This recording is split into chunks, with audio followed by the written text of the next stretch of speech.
The whole family was up at about 3 in the morning. We actually had our cars staged to get out quickly. We had bags near the front door. And I said to my husband, honey, there's something really wrong going on. I was caught in a landslide. Couldn't move, my hands were tied. Searching for my only, as if it were a trophy. The kids were running to get their clothes on. As I looked toward the front door, a river of water and mud came through, and it rolled over my dog, and I watched him die. I went under the mud, and I just felt the most pain I've ever felt in my entire life. My leg was trapped on a debris pile. I thought I broke my hip. I was just up on that debris pile, just praying, and I yelled with all my energy, help, help, help. And then I heard someone say, we have a Vic up here.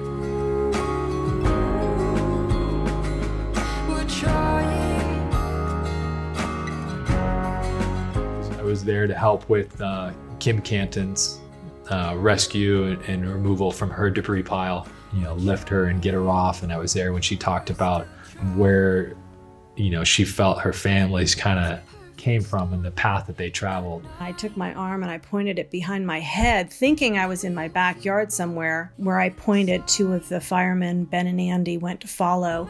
And of course, that's where we found Lauren and helped get her out.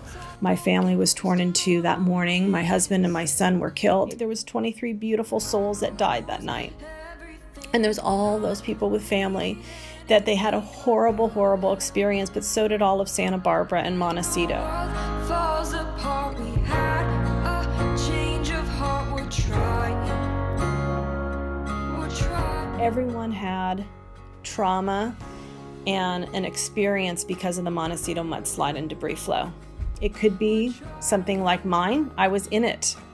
I lost family members. Other people, I'm sure, experienced it different, where their family members couldn't get to work because the 101s closed and they lost business or they lost their jobs. It will have long-term repercussions, I think, for everyone in this whole community. Everyone's going to be totally different about how we process and deal with it. We don't know what triggers will happen. When they hear rains coming or winds coming, that could be a trigger. It could be an Amber Alert that comes on your phone that sounds like all the alerts we got during the Thomas Fire. Through this whole event, I think all of us in Santa Barbara are going to have after effects of this event, because I think it affected everyone. Everyone's going to process it differently, and there's a lot of help and support. There's counselors at the school, there's Hospice of Santa Barbara. If you're feeling feelings when weather happens, or if it comes on the 1-year anniversary, that's totally normal. And to talk about it with your friends and acknowledge it. If you look for, what could good happen out of this massive tragedy, it's the kindness, I think, that's been generated by people. It really has brought a lot of us closer together. We know that everyone is coming to our rescue in times of need.